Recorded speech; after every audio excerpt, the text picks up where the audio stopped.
You just found the perfect product that helps with staying cool during hot summer runs. No more gross warm water. Stay cool with this product from Gear Handle. This hydration tube cover helps keep your water cool and easily accessible. Stay hydrated during those long summer runs or even delay from freezing in the winter. Plus, they're compatible with various brands of water bladders and come in various colors. Visit GearHandle.com and use promo code H2O today. This is a Rogue Media Network podcast. Central Texas Life with Ann Harder presents Central Texas Events. Hello, everybody. Welcome to Central Texas Events, and this is 2 weeks in a row. We're talking about the Waco Indie Film Festival.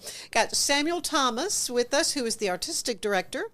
Last week, we had Lewis Hunter on with Carrie, and we talked a lot of nuts and bolts about the Waco Indie Film Festival, but we're going to get a little bit into the tall weeds, if you will, and visit with one of the stars of one of the short films. And that is James Foster, who is a farmer rancher from Groesbeck. And you were not what I was expecting to see. Thank you. I really appreciate that. I mean, I don't know why I was thinking, kind of a straw beat-up hat, and I don't know what all I was. That's why they picked us, so we're a little different. Okay, and I did read the description on the film, which is going to be shown on Saturday at 10 a.m., I believe, at the Hippodrome. I'll say yes. Okay, I think that's right. We'll talk more about it. The schedule is what the schedule is. Find out, WacoIndie.com. there's a jillion films. There's lots of things you can see over the next few days at the Waco Indie Film Festival. But yours is called Ranchers. Yes, ma'am. And you're one of 3 ranchers who have been profiled, and kind of profiled because you left like a corporate job. This was not like in your blood and you grew up on a farm? Correct. Total opposite, actually. Moved out here from Scottsdale, Arizona about 10 years ago. Went down to Houston to chase the corporate dream and just to dominate that world and learn quickly. It really wasn't what I wanted to do in my heart. Yeah. And thankfully, I was able to have a seizure at work with the stress and break my back in several spots. Oh, my gosh. And so after a few surgeries, like 13 surgeries and stem cells and traveling to have my body mended, I moved back to the farm to just recover. And during that time, I literally fell back in love with the land and just being out there and being able to be close to my family. Back to the farm, meaning the farm was in your family? Absolutely. Or something?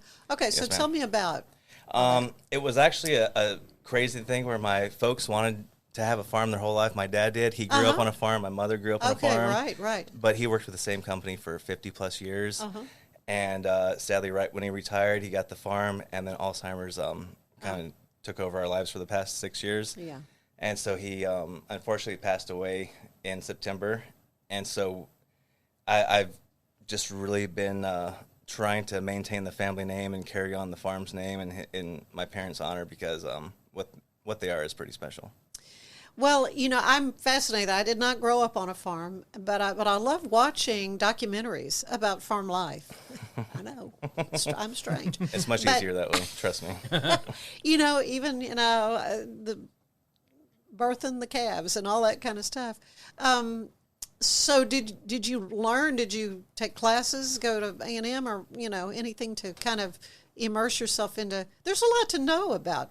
Yes, ma'am. Farm life. Oddly enough, I did not. But after business school at Arizona State, I just decided to roll into grad school, and it was kind of just going. And got my doctorate, my PhD in sustainability, and wanted to. I just wanted to be, as weird as it sounds, a hippie and take care of the land because sadly I worked with big oil and I saw that they truly weren't, and I wanted to do something that was better. And after seeing what happened to my father, if I can grow some pasture, properly organic, true healthy proteins for my family, and I can keep my daughter rocking as healthy as possible, that's all I need to do. And she's precious. She's here watching. And so this is something, you're hoping maybe there are women ranchers, so maybe she's going to want to keep it going. She does things, honestly, that most adults can do out there. She mixes up mineral water and stuff for the animals. It's pretty amazing to watch her. I have some help from incredible people. She's out there building me electric fence every day and moving the cows, so I'm blessed for the people around me, and we have an incredible support system. Yeah. Well, that's great. Again, it's going to be shown at 10 o'clock. Yes, ma'am. At the Hippodrome. So Samuel, so many great movies. Yes. I mean, in so many genre, and so this is kind of your bailiwick where you're kind of helping to curate. Yeah. Because you get a lot of entries. We do. We get a lot of entries, and I mean, we only pick a small percentage of those, Right. And they have to be good. And like, for instance, like Ranchers was one that was a consensus that we all enjoyed it, and so Yeah. it wasn't a hard debate. In fact, we love that as each year goes on, what happens is the arguments kind of happen on the fringes. Everyone's kind of battling either for their own little sweetheart that they like that nobody else liked. Yeah. But there's so many that do come in that fill up most everything. That's just so good that we can all agree on, that we all say yes, yes, yes, yes, yes, yes, yes, yes, yes. These are all in. And then it's just those battles on the fringes for the ones that somebody was like really either adamantly against or adamantly for. And then they kind of have those little discussions. It's fun. But the thing we realize is sometimes the movies that are the most polarizing are the ones we actually enjoy, as long as, they fit all of the things we're trying to do as a festival. We're not looking to be political. We're not looking to be controversial. We just simply want to tell great stories. That's all we're about. And so if a great story is being told and it affects one person one way and another person another way, and we know that's going to create a conversation, that's what we want. Because we want to tell great stories with our filmmakers, but then we want all of our audience to tell great stories between themselves based off of the films they saw. Well, I mean, it's a great teaching tool in a lot of ways. Very much. And so it does mean a lot to a producer, a filmmaker, to be chosen for this particular film festival. Lewis was telling me last week how they're comparing the Waco Indie Film Festival with South by Southwest. I know, it's crazy. Isn't that amazing? Yeah. We're on a publication that has put us in the same, and we're like, hey, we'll take it. That's awesome. For sure. Yeah, People we have put a heard lot of of heart and that soul in, so little we're glad Austin it's Film being- Festival. it's Yeah. being appreciated. 8 years Yeah. you've been doing this. Of course, COVID sort of messed things up a little bit, but Just a hiccup. But you aside from the great storytelling and the movies like Ranchers, you've got opportunities for filmmakers to meet with experts and learn. Yeah. Well, every year we always have what we call educational panels, and such that they're industry-minded, industry-focused, and they're for our visiting filmmakers to come and maybe get some kind of knowledge that they didn't have. So we've got 2 panels this year. The first is focused on using AI as a tool in filmmaking. It's very new. There's a lot of unknown about what's going on. There's a lot of confusion, and there's a lot of just even confusion on the actual ability of this tool to be what it is and how we should use it, how we should properly use it. So we're going to explore that. And then we also have another panel that we're really excited about, which is our film distribution panel. And because after the film festival circuit, that is the end goal for a filmmaker, is to have their film being distributed, whether that be in a theatrical distribution or a digital distribution. And the dynamics of that and walking through that is so vast and complex. There's so many different areas and paths that a filmmaker can go for distribution. We want to help get that sort of more streamlined for people, have them hear some stories and hear what's going on from actual distributors and know, okay, this is the path I should take for my film. So we have a distribution panel happening with distributors who will be here. We're excited about that. It's a rarity that you can get that at any film festival, and so it's a great calling card for our filmmakers to be able to enjoy. So much variety, though. Very much. So many films, and so you can go online and see your webpage. Oh, yes. Has got So simple. WacoIndie.com. WacoIndie.com, and if you can get a pass for the whole weekend, or you can pick and choose, or you can volunteer. You can volunteer, definitely. We're still taking volunteers. We're Yeah. very much taking volunteers. We have a great account already, but if you ever want to come and volunteer, the cool thing is you come. Basically, we need a variety of things, but ushers are a big one, and you can essentially usher a block, and then you get to enjoy the whole block as well yourself. Once you take those tickets and you get started. But yeah, they can, again, if they go to wacoindie.com, INDIE.com, they can find all that out. And it is just it's going to be a fun-packed weekend. And it's at venues all over town. It's not just at Yes, the ma'am. Hippodrome. Yeah. That's kind of your basing. I guess you're sort of basing there in a way. Yeah, but- well, the Hippodrome, obviously beautiful, 110-year-old theater. Mm-hmm. That is just a great venue to have, and so we have that as our main venue. In fact, today, the day before the fest, we're outfitting Cultivate 712 to be a theater. We put duvetine on top of the skylight to block make out it the dark. light. Yeah. And then we have a new great venue this year, and honestly, it's become one of my favorites. It's the Texas Music Cafe. Yes.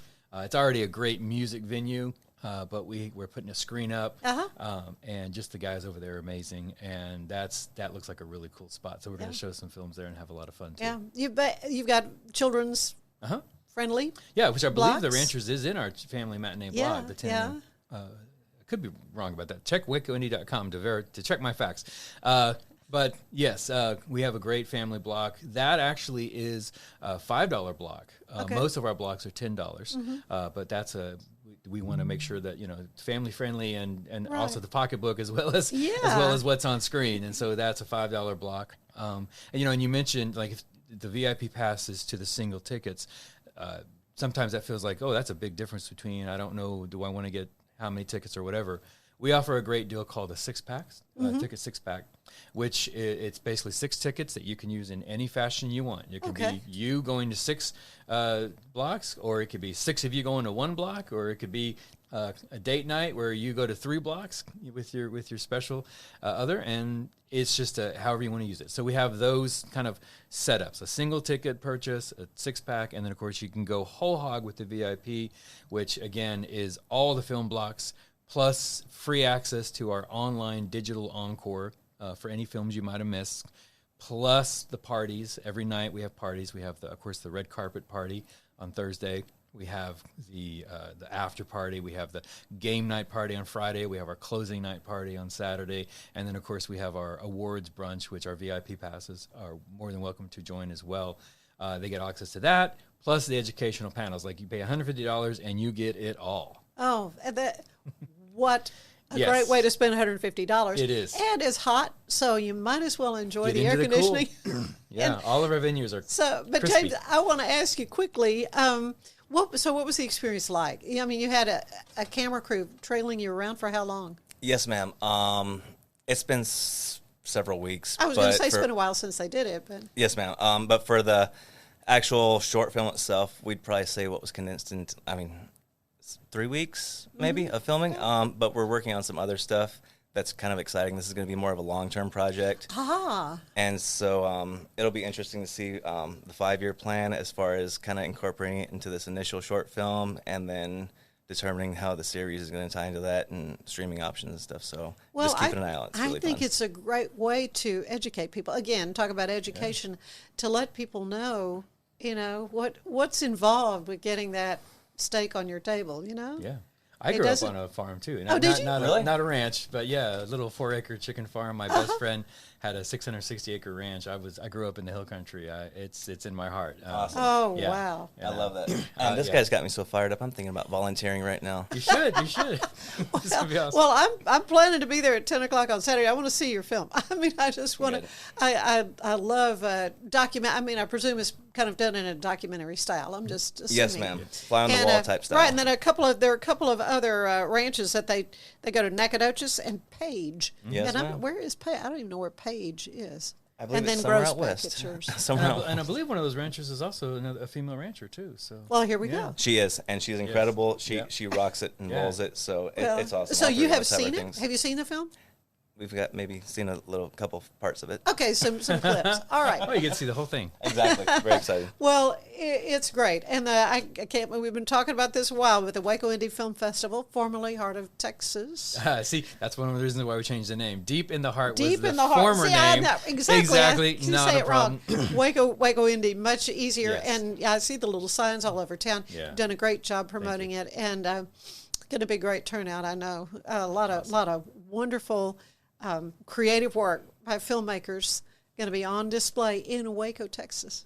So thank you so much, James and Samuel, of course, and thank you for being with us for Central Texas Events. We'll see you next time. Bye-bye. Thank you, Ann.